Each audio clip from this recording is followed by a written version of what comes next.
Latest strategic update key developments. The Transatlantic Schism. France rejects NATO expansion into the Strait of Hormuz as Trump threatens alliance withdrawal.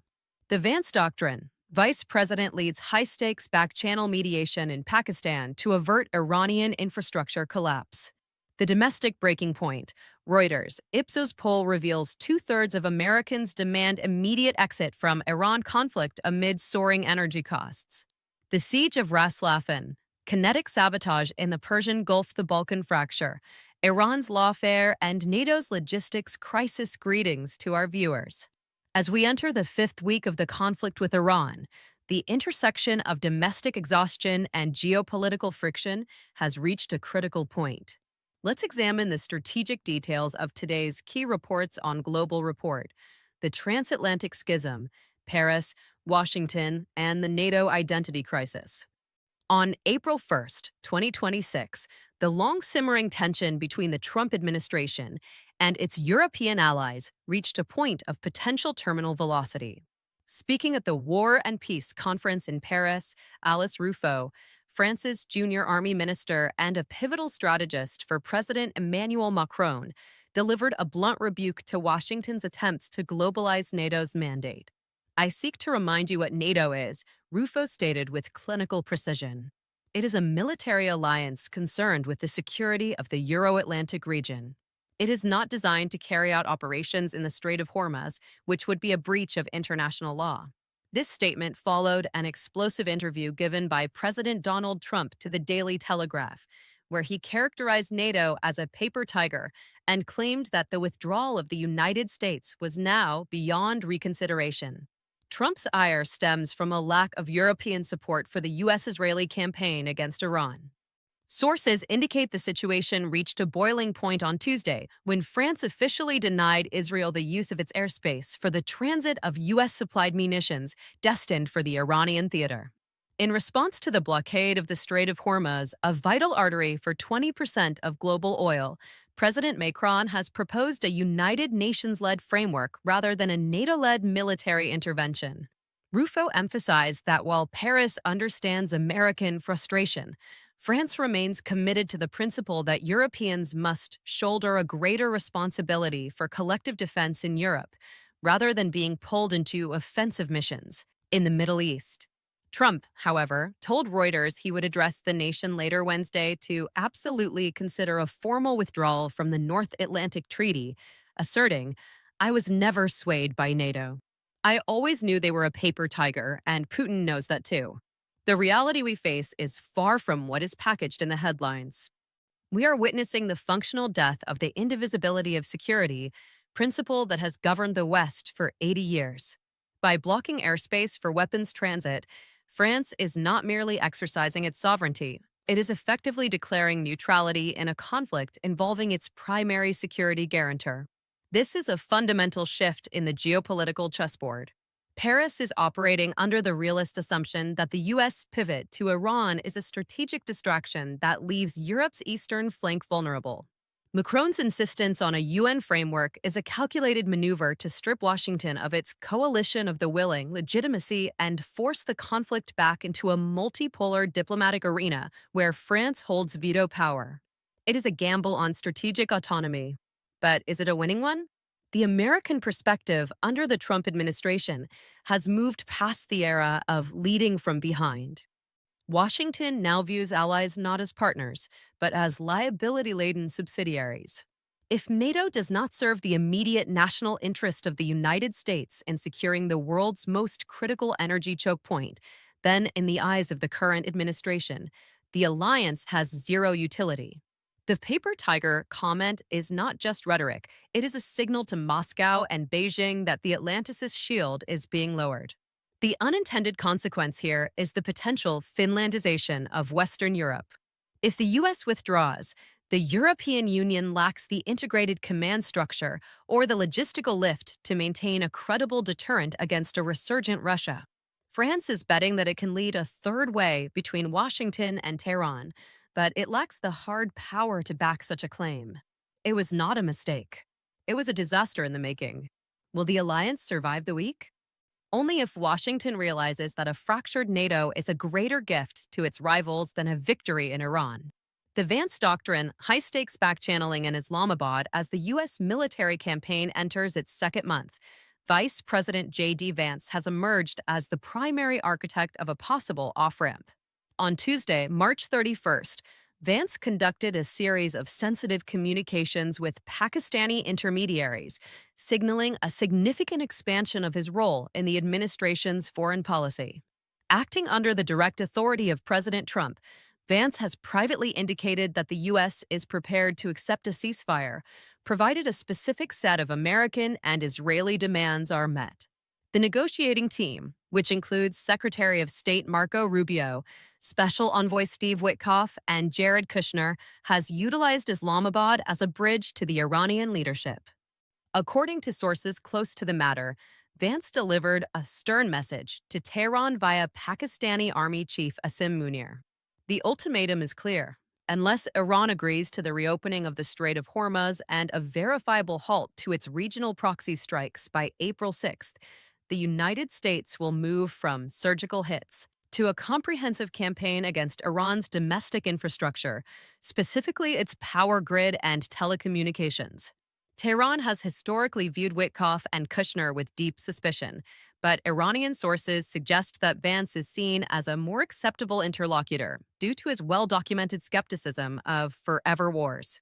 While the Iranian Foreign Ministry publicly maintains that no direct negotiations are occurring, the presence of Vance's team in the region suggests a frantic effort to avoid a total regional conflagration. President Trump highlighted this dual-track strategy on Truth Social, stating, "Until Hormuz is open, we are blasting Iran into oblivion." What we are seeing is the birth of the Vance Doctrine, a hybrid of Jacksonian aggression and realist restraint. By placing Vance at the center of the Pakistan channel, Trump is utilizing a good cop/bad cop dynamic on a global scale. Trump provides the existential threat, the blasting to oblivion, while Vance offers the pragmatic exit. The choice of Pakistan as the primary mediator is a masterstroke of cold-blooded realism. Islamabad, desperate for economic stability and possessing deep ties to both the Iranian security apparatus and the Pentagon, is the only actor capable of verifying a secret deal. This bypasses the traditional and now largely defunct European and Qatari channels. But the risks are astronomical. Vance is navigating an unsolvable economic equation. He must secure a peace that looks like a victory to satisfy the Trump base, while ensuring that the Iranian regime does not collapse into a chaotic vacuum that would require U.S. boots on the ground, an outcome Vance has spent his career opposing. The April 6th deadline is a classic commitment device. By publicly announcing a date for infrastructure destruction, the administration has backed itself into a corner. They must either strike or lose all credibility. The behind-the-curtain reality is that the U.S. military is already feeling the strain of the high-intensity air campaign. The logistics of maintaining a blockade while conducting daily strikes are depleting precision-guided munition stockpiles at an unsustainable rate. Vance's diplomacy is not just an act of statesmanship. It is a race against logistical exhaustion. Is this a genuine pursuit of peace? No. It is an attempt to achieve through leverage what the military has yet to achieve through ordnance. Tactical victories in the air will mean nothing if the strategic outcome is a permanent regional war. Vance knows this. The question is whether he can convince Tehran and his own president of that reality. The domestic breaking point, public exhaustion, and the $4 gallon, the domestic political landscape for the Iran conflict has shifted from cautious support to widespread opposition. A Reuters Ipsos poll released on March 31st, 2026, reveals that 66% of Americans, two-thirds of the population, want a swift end to the war, even if the Trump administration's stated objectives remain unfulfilled. This represents a staggering collapse in public confidence for a campaign that began just 5 weeks ago. The poll, which surveyed 1,021 adults, found that only 35% of Americans approve of the ongoing military strikes. Perhaps most concerning for the White House is the fracture within the Republican base.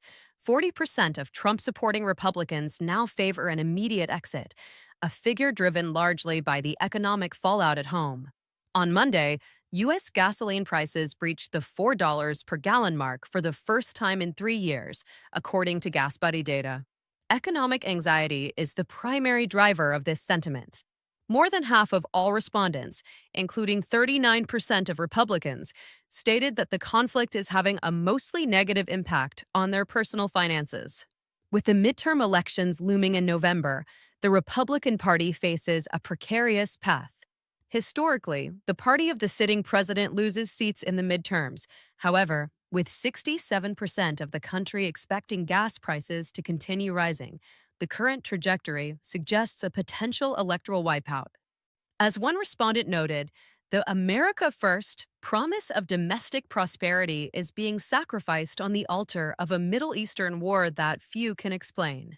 In the realm of grand strategy, the most dangerous enemy is not the one across the border, but the one at the kitchen table. The Reuters Ipsos data confirms a fundamental truth of American power. The U.S. is a consumer-driven hegemon. When the cost of maintaining global order, expressed in the price of a gallon of 87 octane, exceeds the perceived benefit, the domestic mandate for war evaporates. The $4 gallon of gasoline is a more potent weapon against the Trump administration than any Iranian missile. This is the unintended consequence of the maximum pressure campaign. By striking Iran, the U.S. has introduced a volatility premium into the energy markets that is effectively a tax on its own voters. It is a strategic paradox. To punish Iran, the administration is punishing the very constituency that put them in office. The divide in the Republican Party, 40% wanting out versus 57% wanting to finish the job, is the beginning of a civil war within the America First movement. One faction prioritizes the projection of strength and the obliteration of rivals, while the other prioritizes the protection of the American standard of living. This internal friction will likely paralyze the administration's decision-making process as we approach the April 6th deadline. Behind the curtain, the Democrats are already weaponizing these numbers. They are framing the war not as a defense of Israel or global energy security, but as a Trump inflation event. If the administration cannot produce a mission accomplished moment within the next 14 days, the political capital required to continue the war will be exhausted. Is the war sustainable? Mathematically, yes. Politically, no. The American public has a low tolerance for necessary wars that feel like optional disasters. The clock is not just ticking in Tehran, it is ticking in the voting booths of the American Midwest. The siege of Ras Laffan, kinetic sabotage in the Persian Gulf on the morning of Wednesday, April 1st, 2026. The fragile stability of the global energy market was fundamentally shattered when an Iranian cruise missile struck the Aqua One, a fuel oil tanker chartered by the state-owned giant Qatar Energy. According to the Qatari Ministry of Defense and reporting from Al Jazeera and Reuters, the vessel was targeted in the northern territorial waters of Qatar, approximately 17 nautical miles, 31 kilometers, north of Ras Laffan Industrial City. Ras Laffan is not merely a geographic coordinate, it is the beating heart of the global energy transition, serving as the world's largest liquefied natural gas (LNG) hub. The engagement was brief but telling. Qatari defense systems detected 3 cruise missiles launched from Iranian territory. While 2 of the incoming projectiles were successfully intercepted by Qatari batteries, the third bypassed the shield, striking the Aqua One on its port side. The United Kingdom Maritime Trade Operations, UKMTO, confirmed that the missile caused significant damage to the hull above the waterline. A secondary projectile, initially identified as a drone but later clarified as a missile component, sparked a localized fire on deck, which was eventually suppressed by the crew. Critically, private security firms Ambry and Vanguard reported that unexploded ordnance remained lodged in the tanker's engine room, necessitating a high-stakes evacuation of all 21 crew members.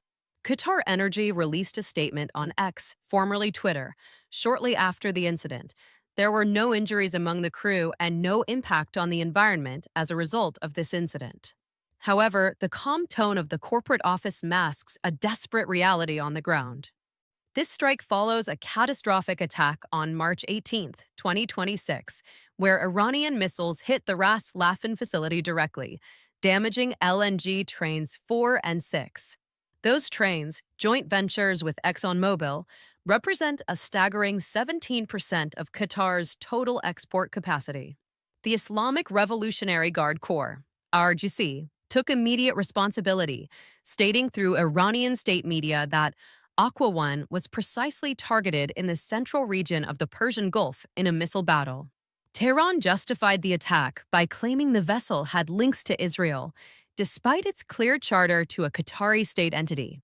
Saad Sharida Al-Kabi, Qatar's Minister of State for Energy Affairs and CEO of Qatar Energy, lamented the betrayal, stating, "I never in my wildest dreams would have thought that Qatar would be in such an attack, especially from a brotherly Muslim country.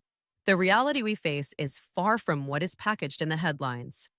This strike on the Aqua One is not a random act of aggression.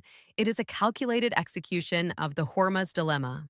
By striking a vessel 17 miles from Ras Laffan, Iran is signaling that the physical security of the world's most important gas hub is now a myth. From a strategic realist perspective, Iran is conducting a masterclass in asymmetrical leverage. Tehran understands that it cannot win a traditional blue water naval engagement with the U.S. Fifth Fleet. Therefore, it has opted for a strategy of total cost imposition. By forcing Qatar Energy to declare force majeure on long-term contracts, some of which extend for 5 years to nations like Italy, Belgium, South Korea, and China, Iran is essentially holding the industrial heating and electricity of 4 continents hostage. Why Qatar? For years, Doha played the role of the ultimate gray zone mediator, hosting the largest U.S. airbase in the region, Al Udeid, while maintaining a functional partnership with Tehran over the shared North Dome/South Pars gas field. That era of dual loyalty is over. Iran is demanding a hard choice. Either Qatar evicts the American presence, or its 12.8 million tons of annual LNG output will continue to evaporate into black smoke. We must also look at the failure of Western deterrence. Despite the presence of multiple carrier strike groups, the unsolvable economic equation remains. For every $2 million interceptor missile fired by a U.S. or Qatari destroyer, Iran is launching $50,000 cruise missiles and $20,000 drones. This is a war of attrition where the defender's wallet empties faster than the attacker's magazine. Furthermore, the declaration of force majeure by Qatar Energy fundamentally alters the geopolitical chessboard. European nations, already struggling with the loss of Russian pipeline gas, now find their primary alternative, Qatari LNG, cut off by Iranian kinetic action. This creates a strategic vacuum that Tehran expects will force Europe to pressure Washington for an immediate and likely unconditional ceasefire. Is this a tactical victory for Iran? Yes, but it is a strategic disaster for the concept of the global commons. The message sent to every maritime nation is clear. Sovereignty in the Gulf is now dictated by whoever is willing to burn the tankers. Deterrence did not just fail. It was liquidated. The Balkan fracture, Iran's lawfare, and NATO's logistics crisis in a move that has sent shockwaves through the corridors of power in Brussels and Sofia, the Iranian government has issued a direct, high-stakes warning to Bulgaria, a sovereign NATO member. On Wednesday, April 1st, 2026, the Bulgarian Ministry of Foreign Affairs confirmed that it had received a formal diplomatic note from Tehran, dated March 18th, which explicitly cautioned the Balkan nation against allowing U.S. military forces to use its airfields for operations targeting Iran. The existence of this document was brought to public light by Stanislav Balabanov, a member of parliament from the There Is Such People (TSP) party. During a heated session in the Bulgarian National Assembly, Balabanov produced the note, which specifically protested the presence of 12 U.S. military refueling aircraft stationed at Sofia's Vasil Levski Airport. The Iranian message was not merely a diplomatic grievance. It contained a thinly veiled threat of kinetic retaliation, stating that Iran reserves the right to take all necessary measures to protect its sovereignty, security, and national interests in accordance with international law. Bulgaria's deputy foreign minister, Marin Rakov, was forced into a defensive posture during a press conference later that day. Bulgaria is not at war, Rakov emphasized to reporters, attempting to de escalate the domestic panic. He clarified that while U.S. military planes, specifically heavy tankers used for mid-air refueling, had indeed landed at the civilian Vasil Levski facility in late February, they were officially designated as part of NATO forward deployment activities rather than direct combat missions. Rakov further noted that our parliament has not approved decisions to support relevant military actions in the Strait of Hormuz region, highlighting a growing rift between Bulgaria's NATO obligations and its desire to avoid becoming a target in a Middle Eastern war. This diplomatic crisis in Sofia is part of a broader, systemic collapse of NATO cohesion regarding the Iran conflict. Bulgaria is the latest in a string of European nations to push back against American logistical requirements. As noted by the Times of Israel and Reuters, Spain has already closed its airspace to U.S. flights bound for the conflict zone and denied access to joint bases. Italy has rejected stopover requests at the Sigonella Air Base, and France has actively blocked overflight permissions for aircraft carrying weapons from the U.S. to Israel. The Bulgarian incident confirms that Tehran is successfully using diplomatic lawfare to shrink the operational footprint of the U.S. Air Force in Europe. Behind the curtain of NATO solidarity, the alliance is facing its most profound existential crisis since the end of the Cold War. The Iranian warning to Bulgaria is a surgical strike on the logic of collective defense. By threatening a secondary NATO member like Bulgaria over its role as a gas station for U.S. tankers, Tehran is testing Article 5 in a way that Washington never anticipated. The strategic reality is that the U.S. military's ability to project power into the Middle East is almost entirely dependent on European logistics. Without refueling hubs in Bulgaria, Greece, or Italy, the transit time and fuel costs for B-2 bombers or transport wings become prohibitive. Iran knows this. By issuing these notes, Tehran is not just speaking to Sofia, it is speaking to the Bulgarian voter.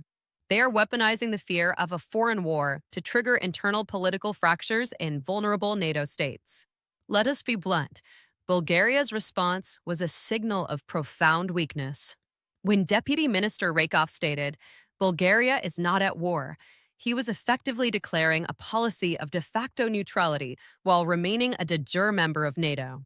This is a gift to Iranian planners. If Tehran can successfully intimidate a NATO member into denying airfield access, they have achieved A2/AD anti-access/area denial through diplomatic means without firing a single shot. The unintended consequences here are staggering. If Bulgaria, Spain, and Italy continue to obstruct U.S. logistics, the Biden or Trump administration, depending on the specific 2026 political reality, will be forced to rely on even more distant or less secure hubs, or, worse, demand that NATO allies comply under threat of a U.S. withdrawal from the alliance. Indeed, earlier today, President Trump reiterated that he is absolutely considering withdrawing from NATO because of this lack of support. Tehran's lawfare is exposing a fundamental truth. European capitals do not view the security of the Strait of Hormuz as a core NATO interest. They view it as an American adventure that threatens their own energy supplies and domestic stability. This is not just a diplomatic spat, it is an unsolvable economic and security equation. What happens when an Iranian necessary measure is taken against a Bulgarian airfield? Does NATO go to war with Iran to defend Sofia's right to host U.S. tankers? The hesitation we see in Paris and Sofia suggests the answer is a resounding no. The alliance is fragmenting in real time, and Iran is holding the hammer. The pieces are moving faster than the analysts can track. We are moving from a world of rules-based order to a world of raw, kinetic interests. If you value deep spectrum analysis over surface-level headlines, subscribe to Global Report. Stay informed. Stay ahead.